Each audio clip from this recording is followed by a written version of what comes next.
বান্দা হায়াত বানাইলাম, নির্দিষ্ট সময় মৃত্যু তোমাদের নিকট আমি আল্লাহ বানায় রাখছি, পাঠায়া দিব। কেন বানাইলাম জানো? আমি দেখবো নারীরা তোমরা কে কত সুন্দরভাবে পর্দা করতে পারো, কে কত সুন্দর আমল করতে পারো, কে কত সুন্দরভাবে আল্লাহকে চিনতে পারো, আল্লাহর মারিফত অর্জন করতে পারো। সেটা দেখার জন্য, বোঝার জন্য আমি আল্লাহ তোমাদেরকে হায়াত দিলাম। নির্দিষ্ট সময় আবার আমি আল্লাহর কাছে তোমাদেরকে নিয়ে আসব। লিয়াবলুয়াকুম আইয়ুকুম আহসানু আমালা।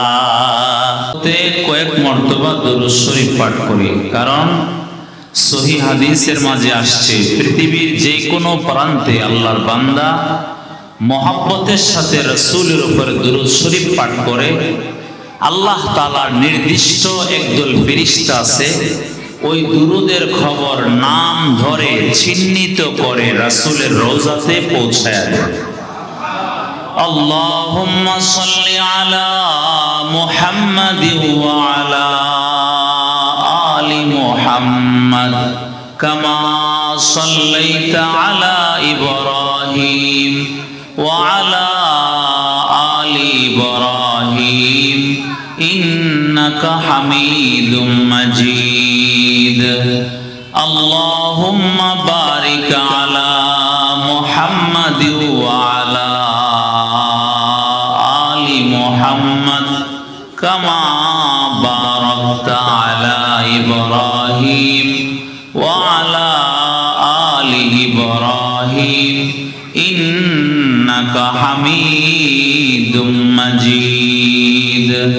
সুবহানাকা লা ইলমা লানা ইল্লা মা আল্লামতানা ইন্নাকা আনতাল আলিমুল হাকীম। চান্দুরা ইসলামিয়া হাফিজিয়া ইয়াকুবিয়া মাদ্রাসা ও এতিমখানার উদ্যোগে হাফেজ ছাত্রদের পাগড়ি প্রদান উপলক্ষে ইসলামী মহাসম্মেলনের অত্যন্ত শ্রদ্ধাভাজন বিজয়নগরের মুরব্বী, আমাদের সরাইল উচালিয়াপাড়া মাদ্রাসার স্বনামধন্য শেখুল হাদিস ও মুহতামিম আল্লামা জহিরুল ইসলাম সাহেব হুজুরের নির্দেশে আমি আপনাদের সামনে কয়েকটা কথা বলার জন্য বসছি।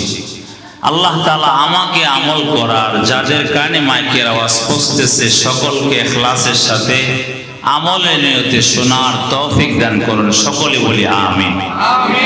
যদিও আজকের মাজলিস দেখতে একবারে ছোট, কিন্তু যদি কোনো একটা হাদিস অথবা কোনো একটা কোরআনের আয়াতের ব্যাখ্যা আমল নিয়ে আমরা বাড়িতে যাইতে পারি, মরণ পর্যন্ত আমল করতে পারি, এই মাহফিল, এই মাদ্রাসা আল্লাহর কাছে কবুল হওয়ার জন্য যথেষ্ট। কি বলেন? অনেকে আমরা বয়ান পারি, কিন্তু আমলের অভাব। আল্লাহ তাআলা কোরআনে কারীমের বিভিন্ন জায়গাতে বয়ান পেশ করেছেন, বান্দা আল্লাহ তাআলা হায়াত সৃষ্টি করেছেন, নির্দিষ্ট সময়ে প্রত্যেকটা মানুষের কাছে আল্লাহ মৃত্যু পাঠিয়ে দিবেন। আল্লাহ মৃত্যু সৃষ্টি করেছেন, কইরা রাখছেন। হ্যাঁ, এখন আসবে না, নির্দিষ্ট সময়ে আসবে। যেই মাত্র যার সময় হয়ে যাবে, একটা মুহূর্ত আগেও নেওয়া হবে না, একটা মুহূর্ত পরেও নেওয়া হবে না। এই কথাটা আল্লাহ কোরআনে কারীমে ঘোষণা করেছেন। লিকুল্লি উম্মাতিন আজাল ফাইদা জাআ আজালুহুম লা ইস্তাখিরুনা সাআতাও ওয়া লা ইস্তাকদিমুন। আল্লাহ বলেন, প্রত্যেকটা প্রাণীর জন্য আল্লাহ একটা সময় নির্দিষ্ট করে রেখেছেন।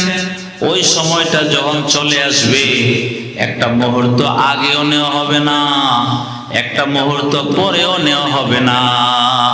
ওই সময় যখন আসবে তখনই আল্লাহ তাআলা আমাদেরকে নিয়ে যাবেন। এই জন্য আমি সহজে একটা কথা বলি যে আমাদের সমাজে একটা নিয়ম, একটা মানুষ মারা গেলে মানুষ আশ্চর্য হয়ে যায়, হয় না? আরে অমুক মারা গেল। আচ্ছা, আমি আপনাদের কাছে একটা বিষয় জানতে চাই, মারা যাওয়াটা আশ্চর্য না বেঁচে থাকাটা আশ্চর্য? আমি যে বাচ্চা রয়েছি এটা আশ্চর্য, ঠিক না? কারণ হলো আমার মৃত্যু তো 1 মিনিট আগেও হইতে পারত। আমার মৃত্যুটা আপনার মৃত্যুটা কখন হবে? মৃত্যু যে হবে সেটা নির্দিষ্ট, কিন্তু কোন সময় হবে?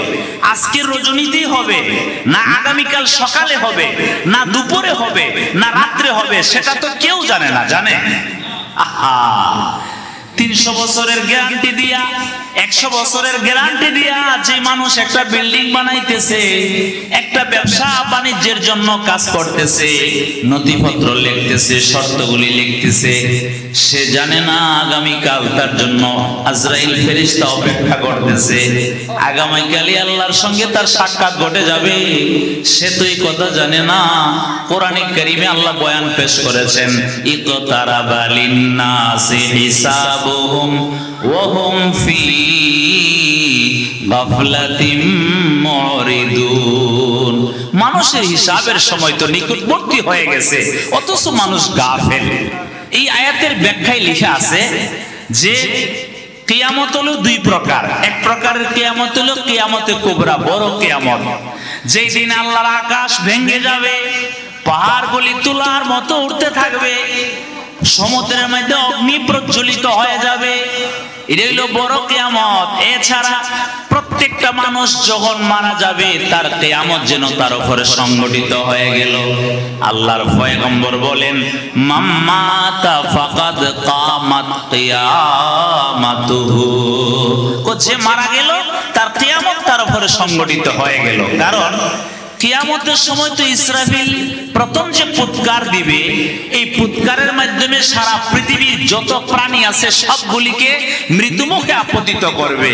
কিন্তু আমরা যারা এখন মারা যাচ্ছি, এখন আমাদের সামনে যারা মরতেছে, ওই সময় দ্বিতীয়বার আর মরার দরকার আছে? দরকার নাই। এই জন্য যে মরলো তার কিয়ামত সংগঠিত হয়ে গেল, তো তার হিসাব তো শুরু হয়ে যাবে। মুনকার নাকির ফেরেশতারে তো আল্লাহ তার কাছে পাঠায়া দিবেন। ওই ফেরেশতা তো তাকে সওয়াল করবে, সে জবাব দিতে হবে। জবাব না দিলে তার শাস্তি শুরু হয়ে যাবে। আর যদি সে জবাব দেয় সুন্দর কইরা, রাব্বি আল্লাহ দীনি আল ইসলাম, হাজা মুহাম্মাদুর রাসূলুল্লাহ সাল্লাল্লাহু আলাইহি ওয়াসাল্লাম, তখন তো তার শান্তি শুরু হয়ে যাবে। ওই কবর থেকে জান্নাতের একটা শোরুম করে দেওয়া হবে। ওই কবরে শুয়ে শুয়ে জান্নাতের নিয়ামত সে ভোগ করতে থাকবে।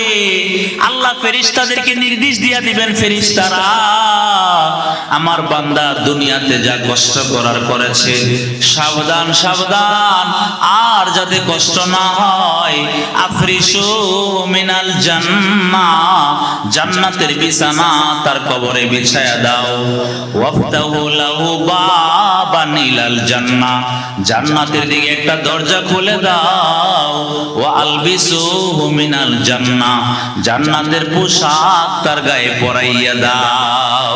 এই শুরু হয়ে গেল। আর যদি তাকে জিজ্ঞেস করা হয়, মার রাব্বুকা, তোমার রবকে, দুনিয়াতে যতই মুখস্থ করে যাক, প্রকৃত অর্থে যদি সে আল্লাহকে না চিন্না থাকে, প্রকৃত অর্থে যদি রাসূলের সুন্নতকে নিজের জীবনে ধারণ না করে থাকে, সে বলবে লা আদরি লা আদরি, হা হা লা আদরি, मैं नहीं जानता हो, আমি জানি না, আমি জানি না। এরকম ভাবে আবার জিজ্ঞেস করা হবে, ওমা দীনুকা, তোমার ধর্ম কি? কো হা হা লা আদরি লা আদরি। আবার জিজ্ঞেস করা হবে, মান হাযার রাজুল আল্লাযী বুইসা ফীকুম, আল্লাহর নবীকে দেখাইয়া বলা হবে, এই লোকটাকে যাকে তোমাদের কাছে পাঠানো হয়েছিল। সে প্রত্যেকটা জবাবে বলবে হা হা লা আদরি লা আদরি। তখন ফেরেশতা ধিক্কার দিয়ে কইব, মা তালাইতা ওয়ালা দারাইতা, তুমি কি কোরআনে কারীম তেলাওয়াত করো নাই? তুমি কি জানো নাই? দুনিয়াতে জানো নাই? জানার সুযোগ কি তোমার হয় নাই? এরপরে হাদিসের অংশে বুখারী শরীফের বর্ণনায় আসছে, ওয়ায়ুদরাবু বিমাতারিকা মিন হাদীদ দরবাতান ফায়াসিহু সাইহাতান ইয়াসমাউহা গায়রুস সাকালাইন। আল্লাহর পয়গম্বর বলেন, ফেরেশতা লোহার হাতুড়ি নিয়ে এমন ভাবে আঘাত করতে থাকবে, আঘাত করতে থাকবে। এই আঘাতের কারণে সে চিৎকার করবে। তার চিৎকারের আওয়াজ দুই জাতি ছাড়া সবাই শুনতে পাবে। দুই জাতি শুনতে পাবে না, এক হইল আস-সাকালাইন, এর মধ্যে হইল আল ইনস ওয়াল জিন। মানুষ শুনতে পাবে না, জিন্নাতরা শুনতে পাবে না। বলে কেন? মানুষ এবং জিন্নাতই তো আল্লাহ বানাইছে। হ্যাঁ, হয়তো তাদের জন্য জান্নাত, নতুবা তাদের জন্য জাহান্নাম। আর জান্নাত জাহান্নাম রে না দিগ্গা বিশ্বাস করার নাম ঈমান। জাহান্নামের শাস্তিও তারা দেখবে না, জান্নাতের নিয়ামতও তারা দেখবে না। এরপরও যারা বিশ্বাস করে তাদের নাম হইতো মুমিন। এই বিশ্বাসের নাম ঈমান। ওই বিশ্বাস যাদের ভিতরে থাকবে তারা হইল মুমিন, তারা হইল আল্লাহওয়ালা। এই জন্যই চিৎকার দিকের অনেক সময় গুরু যদি গুরুস্থানের পাশে থাকে একবারে দূর মারে, একবারে তার দড়িগুলি সিরা দূরতে থাকে। গাছগাছালিতে যে পাখি আছে, পাখি চিৎকার করতে থাকে। ওই জাহান্নামীর ওই অপরাধীর শাস্তির কথা শুনে চিৎকার করতে থাকে, কিন্তু একমাত্র মানুষ আর জিন্নাতরা শুনতে পায় না। আরে ভাই, বুখারী শরীফের আরেক বর্ণনায় আছে, রাসূল কারীম সাল্লাল্লাহু আলাইহি সাল্লাম বলতেছেন, হে সাহাবীরা, আমি যদি ভয় না করতাম যে জাহান্নামের শাস্তি, কবরের শাস্তি দেখলে আবার তোমরা আপনজনকে কবর দেওয়া ছেড়ে দাও, এই ভয় যদি আমার না হইতো, আমি আল্লাহর কাছে দোয়া করলাম, আল্লাহ কবরের শাস্তি তুমি আর তোমার বান্দাদেরকে দেখায়া দাও। কিন্তু কবরের শাস্তি যদি মানুষ দেখে, সে তার বাবাকে কবর দিতে যাবে না, সে তার মাকে কবর দিতে যাবে না, সে তার আত্মীয় স্বজনকে কবর দিতে যাবে না, তখন আরেকটা সমস্যা সৃষ্টি হবে। এই জন্য আমি দোয়া করি নাই, নতুবা দোয়া করলাম। এখন কি বুঝলাম? আল্লাহ আমাদের হায়াত, আমাদের নির্দিষ্ট সময়ে মৃত্যু আল্লাহ পাঠাবেন, সৃষ্টি করেছেন। কেন করলেন? আল্লাহ নিজেই জবাব দেন, লিয়াবলুয়াকুম আইয়ুকুম আহসানু আমালা। বান্দা, হায়াত বানাইলাম, নির্দিষ্ট সময়ে মৃত্যু তোমাদের নিকট আমি আল্লাহ বানায় রাখছি, পাঠায়া দিব। কেন বানাইলাম জানো? আমি দেখবো নারীরা তোমরা কে কত সুন্দরভাবে পর্দা করতে পারো, কে কত সুন্দর আমল করতে পারো, কে কত সুন্দরভাবে আল্লাহকে চিনতে পারো, আল্লাহর মারিফত অর্জন করতে পারো। সেটা দেখার জন্য, বোঝার জন্য আমি আল্লাহ তোমাদেরকে হায়াত দিলাম। নির্দিষ্ট সময় আবার আমি আল্লাহর কাছে তোমাদেরকে নিয়ে আসব। লিয়াবলুয়াকুম আইয়ুকুম আহসানু আমালা। এই কথাটাকে রাসূল আকরাম সাল্লাল্লাহু আলাইহি সাল্লাম এক হাদিসের মধ্যে বলেছেন। আন আবি সাঈদিল খুদরি রাদিয়াল্লাহু তাআলা আনহু ক্বালা রাসূলুল্লাহ সাল্লাল্লাহু আলাইহি ওয়াসাল্লাম আদ-দুনিয়া হুলওয়াতুন খাদিরা ওয়া ইন্নাল্লাহা মুস্তাখলিফুকুম ফিহা ফায়ানজুরু কাইফা তা'মালুন। দেখছেন, আল্লাহ তাআলা, আল্লাহ রাসূল বলতেছেন, আদ-দুনিয়া হুলওয়াতুন খাদিরা। সাহেবে মিরকাত, মিশকাত শরীফের একটা ঐতিহাসিক ব্যাখ্যা গ্রন্থ মিরকাত, ওই মিরকাতের মধ্যে হুলওয়া আর খাদিরার ব্যাখ্যা লিখেছেন। আদ-দুনিয়া হুলওয়াতুন খাদিরা আই মুতায়্যাবাতুন ওয়া মুযায়্যানাতুন ফি কুলুবিকুম ওয়া উয়ুনিকুম। ও আল্লাহর বান্দারা, এই দুনিয়াকে আল্লাহ বানাইয়া দুনিয়ারে চাকচিক্য কইরা তোমাদের চোখের সামনে আল্লাহ সাজায়া দিয়েছেন, কলবের সামনে আল্লাহ সাজায়া দিয়েছেন। ডান দিকে থাকাও বড় সুন্দর দৃশ্য, বাম দিকে থাকাও বড় সুন্দর দৃশ্য, সামনের দিকে তাকাও বড় সুন্দর দৃশ্য, যেদিকে তাকাও বড় সুন্দর দৃশ্য। নিজের একজন স্ত্রী আছে, স্ত্রীও বড় সুন্দর রূপসী। আল্লাহ তাআলা তোমার জন্য মিলাইছে দুনিয়া।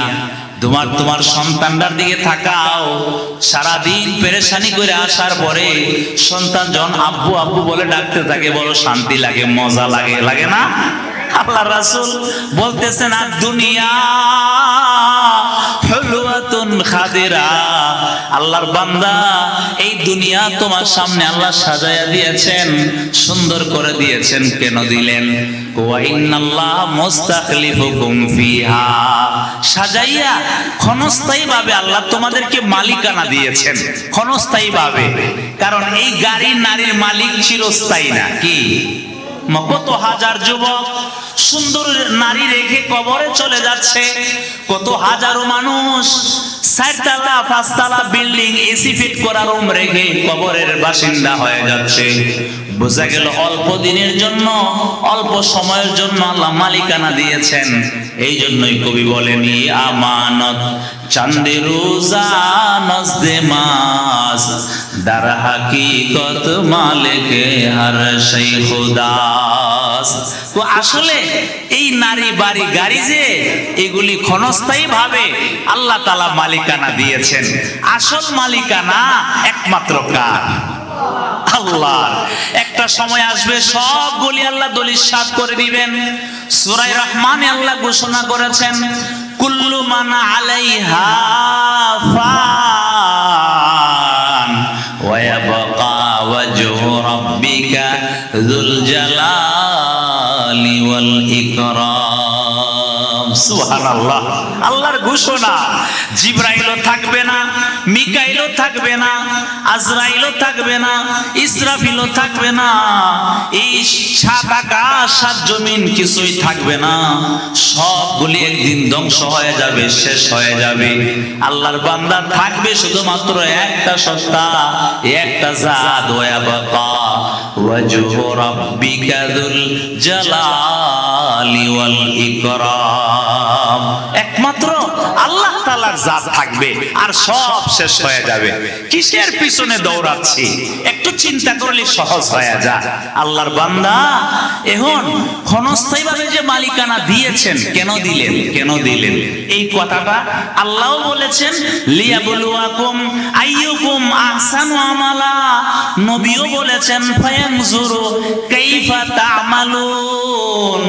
আল্লাহ দেখতে চান তোমরা কে কত সুন্দর আমল করতে পারো।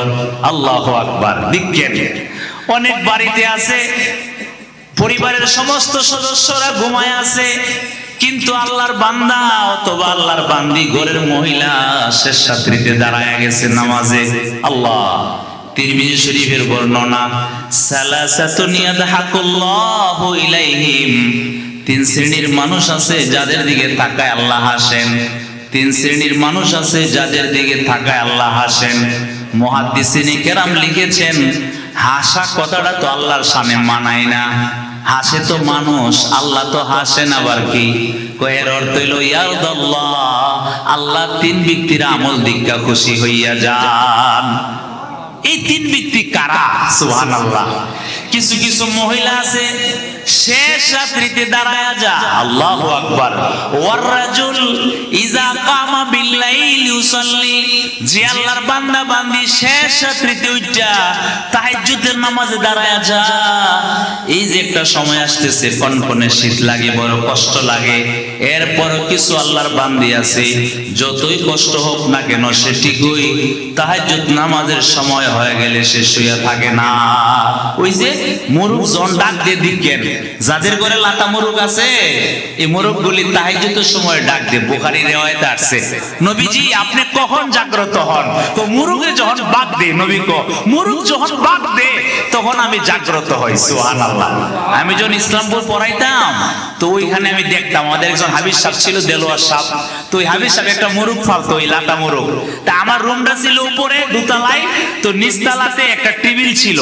একবারে ঠিক 4টার সময়ে, 3:30টার সময়ে, তাহাজ্জুদের সময় মুরুগ দৌড়টা বাগ দিতে থাকে। সুবহানাল্লাহ। এই জন্য আল্লাহর বান্দা শেষ রজনীতে উঠিয়া যারা তাহাজ্জুদ পড়তে থাকে, এদের দিকে তাকায় আল্লাহ হাসেন, মানে আল্লাহ সন্তুষ্ট হইয়া যান। 2 নাম্বার, ওয়াল কওম ইজা সাফু ফিস সালাহ, আল্লাহর বান্দারা যখন নামাজের কাতারে দাঁড়ায়া যায় তখন আল্লাহ খুশি হইয়া যান। 3 নাম্বার, ওয়াল কওম ইজা সাফু ফি কিতালিল আদবি, আল্লাহর বান্দারা যুদ্ধের মাঠে যখন জিহাদ করার জন্য দাঁড়ায়া যা, জিহাদের কাতারে যখন দাঁড়িয়ে যা, এদের দিকে থাকে আল্লাহ হাসেন, মানে আল্লাহ খুশি হয়ে যান, আল্লাহ এই আমলের প্রতি সন্তুষ্ট। তাহলে হুজুর চলে আসছে, মাশাআল্লাহ, আলহামদুলিল্লাহ। আমি সংক্ষিপ্ত আকারে যে কথাটা বুঝাইতেছিলাম যে আল্লাহ হায়াতও বানাইলেন, মৃত্যুও বানায় রাখছে, নির্দিষ্ট সময়ে আসবে। কেন বানাইলেন? আল্লাহ বলতেছেন দেখবেন কে কত সুন্দর আমল করে। তো শেষ সাথীর আমল বড় সুন্দর আমল, যে আমলের দিকে থাকায়া আল্লাহ খুশি হয়ে যান। তো যে আমলে আল্লাহ খুশি সে আমল আমরা করব না ইনশাআল্লাহ। আজকের এই মাহফিল থেকে ফোন করব, আরে ভাই আমি নিয়ত করব। হাদিসে আছে নিয়ত যদি করেন নেক কাজের, নেক কাজটা করতে পারেন আর না পারেন, সাথে সাথে আল্লাহ তাআলা হাসানাতান কামেলা, একটা পরিপূর্ণ নেকি আপনার আমল নামায় লিখে দেওয়া হয়। আর যদি বাস্তবে করেন একটার বদলা 10টা, একটার বদলা কোন ক্ষেত্রে আল্লাহ তাআলা আপনার ইখলাসের দিকে তাকায়া 1 থেকে 10 নয়, 100 নয়, 200 নয়, ইলা 700 দিয়াফিন, 700 গুণ পর্যন্ত আল্লাহ তাআলা বাড়ায়া দেন। আল্লাহ তাআলা আমাদের সকলকে আজকে মাদ্রাসার ওসিলায় হযরতে আসাদায়ে কেরাম মুরব্বিদের পরামর্শে, যুবক ভাইদের মেহনত মুজাহাদায় এই মাদ্রাসার মাহফিল হইল, যাতে কিছু আমল নিয়ে বাড়িতে যাইতে পারি। আল্লাহ আমাদের সকলকে তৌফিক দান করুন। ওয়া আখিরু দাওয়ানা।